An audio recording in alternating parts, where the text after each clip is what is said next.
Well, we've got some line movement across the college football landscape and a couple of these big games coming up here, week 6 of the college football season. And we're going to break down a few of them for you, see if any of these line moves are justified. Plus, we do have three best bets for you guys from three of the best over at wagertalk.com. BP in the house, Brian Power, double R1L, Steve Merrill.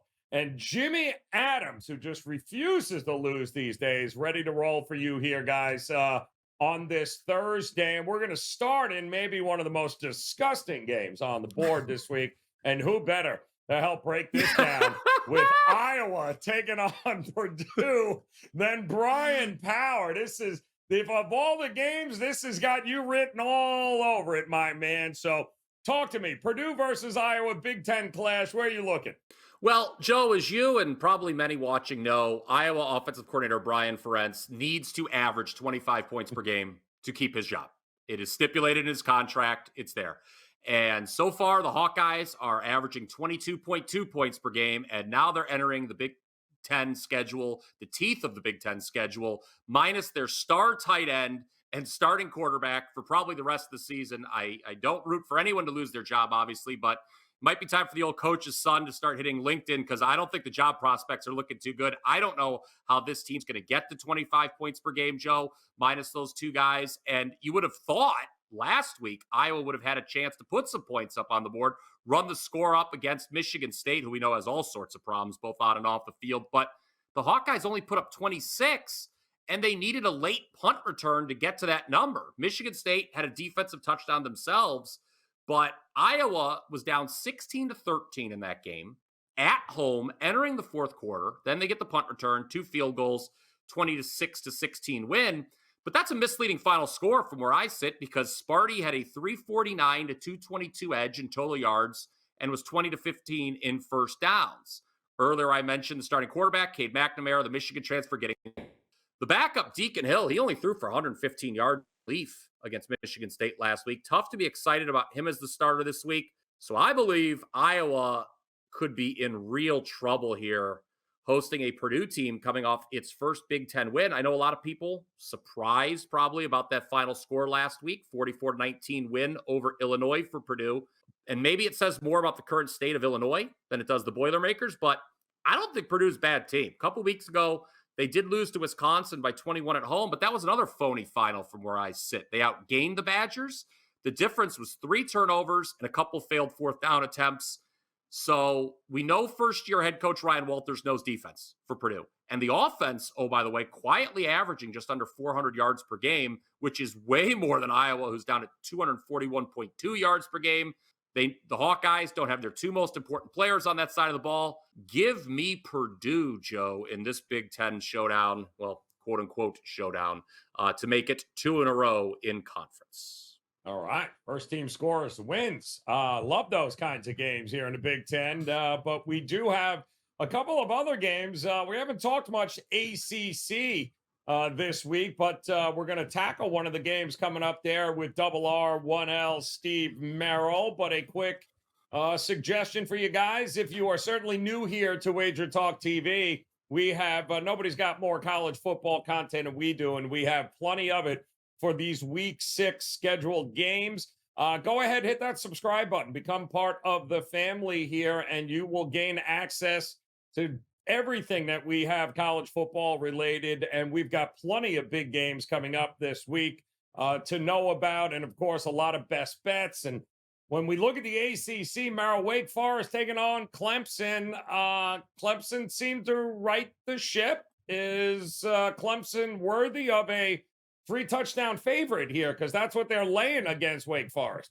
Yeah, it was an impressive win last week for Clemson, not because they won by 17 as a touchdown favorite at Syracuse, but because on the surface it looked like a really bad spot for the Tigers. You know, I had a best bet on Clemson against Florida State a couple weeks ago. Normally I don't like to talk about losses, but I'm going to admit it. I thought I had the right side in that game. They had a 140-yard edge, multiple different 10-point leads throughout the game, and they still missed a field goal and then lost in overtime. So I feel like I was on the right side there.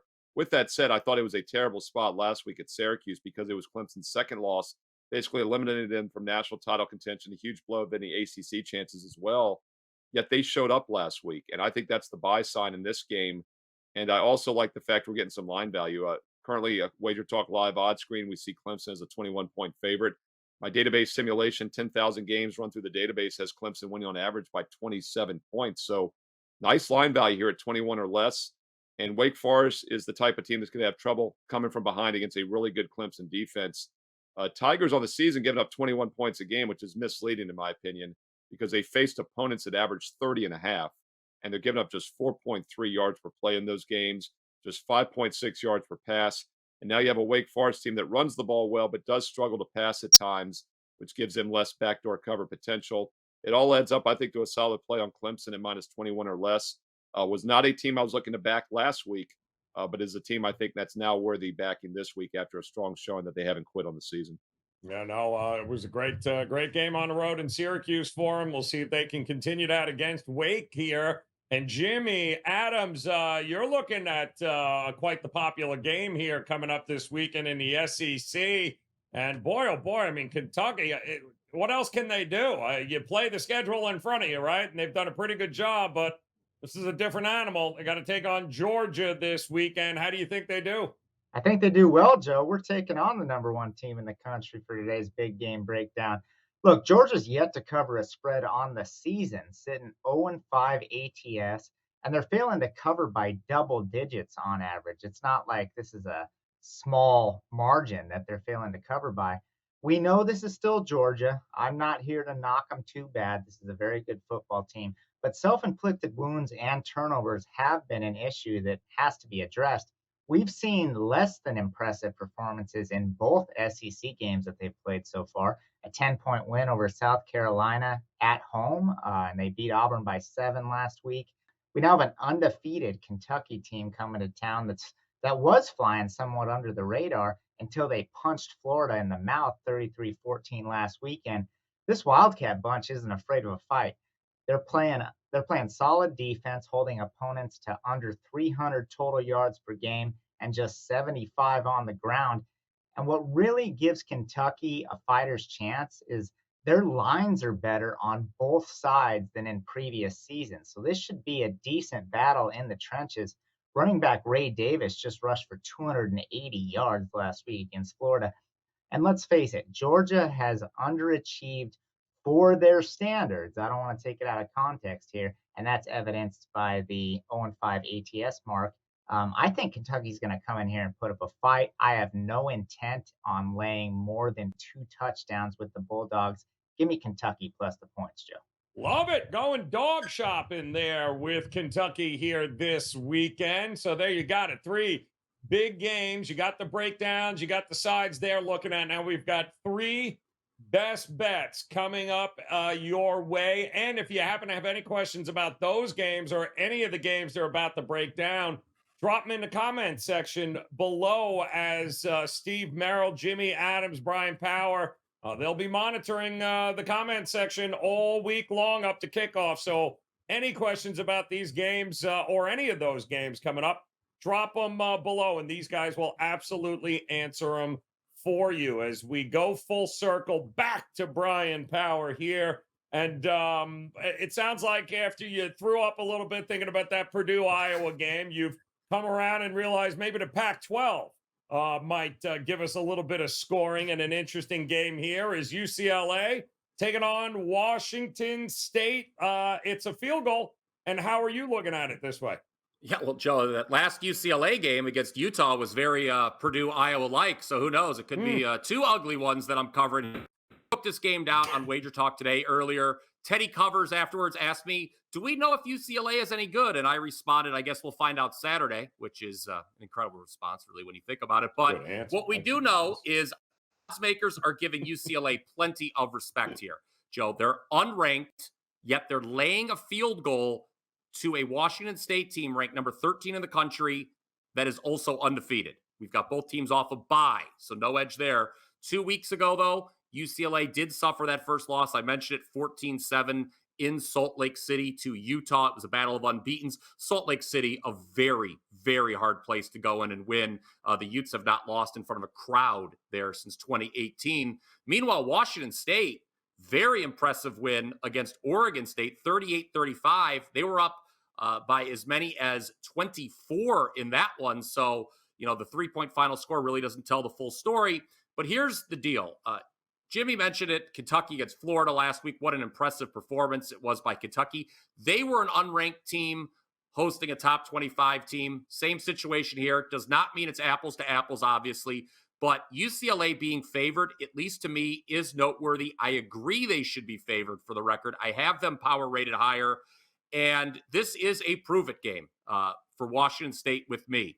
Coming into the year, we know Pac-12 got rid of divisions. But I thought there was a clear top 6 and a bottom 6 in this conference. I had UCLA in the top 6. I had Washington State rated number 7 on the wrong side of that divide. So either I was just really wrong about Washington State or they're going to come back down to earth this week. Let's see how they do outside of Pullman. That's where both their big wins have come this year, Oregon State and Wisconsin. Surprisingly, Wazoo 0-4 straight up and 1-3 ATS coming off a bye the last 3 seasons. Dante Moore, his numbers weren't great in that Utah game, but with an extra week to prepare, I think we see a breakout from him. It feels like I'm on an island with this one, but I'm going to go with my gut and lay the 3 UCLA to end Wazoo's unbeaten. All right. Chip Kelly and company here for Brian Power and Steve. Boy, this game is really intriguing. You got for a best bet, given where it started and where the current line is. We mentioned how we're having some crazy line movement here later in the week in some of these big matchups. And Missouri LSU really is at the top of the list here. 6.5, now all the way down to 4 for Mizzou here. So something's got to give. How are you looking at this one against the LSU Tigers? Yeah, we're going to look at a free play here for Saturday in college football. Just a quick reminder, Wager Talk TV has a ton of top 25 preview videos. I also do a college football top 25 video, which is live here on Wager Talk TV every Thursday night. And then, of course, my NFL Fade the Public video for Friday into the weekend as well. So be sure to check those out here on Wager Talk TV and check out my personal best bets as well at wagertalk.com. Steve Merrill. And this game might make the cut. I'm going to talk about it, by the way, a little sneak preview in my college football top 25 video because these are 2 ranked teams. And I think the situation favors Missouri for several reasons. First of all, last week, Mississippi LSU played a high-scoring shootout, 55-49. Ole Miss remains at home this week as a double-digit favorite against a weaker Arkansas squad, and they're coming off the win. So I think the letdown spot is much worse for LSU here for a couple reasons. First of all, they lost the game, and it was their second loss of the season, which basically eliminates them from national title contention. And it was also now they're on the road against a good defensive undefeated team. So I think this scheduling spot is really bad for LSU. And then on the surface, Missouri could win this game outright even without the scheduling spot because they're the much better defensive team. Now, LSU is elite offensively, no question about it. But Missouri is pretty good as well. They're averaging over 10 yards per pass, almost 7 yards per play. But the big difference here, other than the scheduling situation, is the defensive edge for Mizzou as the home dog. Giving up less than 21 points a game, just 4.9 yards per play. LSU giving up 6.5 yards per play, 5 yards a rush, 8 yards a pass. Better defensive dog without a doubt. Good scheduling setup and a good underdog head coach also adds up to some value here with Missouri plus the 4, a live dog for you on Saturday. It's an early game at 12 noon Eastern. Don't forget my official best bets on my page, SteveMerrillWagerTalk.com, including bonus free plays every day. And don't forget about the 7-day all-access special. Get an instant discount, just $79 for 7 days and nights of football and baseball. 2-0 already in the baseball playoffs with promo code Steve7.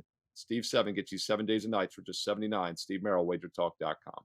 All right, great stuff there, Steve. One more best bet coming your way from Mr. Jimmy Adams. Don't forget to hit that subscribe and the like button, guys, as you will have access to all of our college football content, and we've got a ton of it in this week 6 with a whole lot of very important games. And Jimmy, you've got another one in the ACC, which is interesting with North Carolina and Syracuse. Syracuse trying to do the bounce back thing after getting smacked by Clemson, like Steve had talked about earlier. North Carolina 8.5. How are you looking at this one? Yeah, so Syracuse had beat up on some pretty mediocre teams en route to a 4-0 start, only to be dominated by Clemson, as you mentioned, Joe, at home last week. a game where the Tigers had 5 sacks and 3 forced fumbles. And it really showed some problems that North Carolina can expose here. The offensive line being one of them. That's a major issue that Hughes is going to have to address. And I don't know that they have the talent to do so. So now they take on a North Carolina in Chapel Hill, a team that's coming off a bye and averaging 35.8 points per game. And we have to think that Drake May is going to be able to pick apart this Syracuse secondary. We all know that May's a much better quarterback than his numbers have indicated so far, but I expect the UNC defensive front to actually get us the win and cover here. I mentioned the offensive line. They'll most likely use a similar strategy that Clemson did, sending a lot of guys at Garrett Schrader, forcing him to throw the ball downfield. That's essentially what the Tigers did, and Schrader completed just 51% of his passes with 176 yards. So, although the Tar Heels are not on that level, I don't expect them to have too much trouble covering at home against a Syracuse team that's not nearly as good as many thought. Give me North Carolina for this week's best bet. All right. Mr. May and company there, North Carolina getting it done. And there you've got it. 3 big game breakdowns, a whole lot of line movement, and 3 best bets for you in this week 6 of the college football season. But don't go anywhere. Simply click on that video right on the screen right now, and that'll give you access to all, not only our top 25 matchup videos for week 6, but a whole lot of other best bets here on the college football scorecard here. And we want to thank you once again for hanging out. Visit these guys at wagertalk.com and make plans to come back and join us again for the Friday edition of the College Football Kickoff Show. Good luck.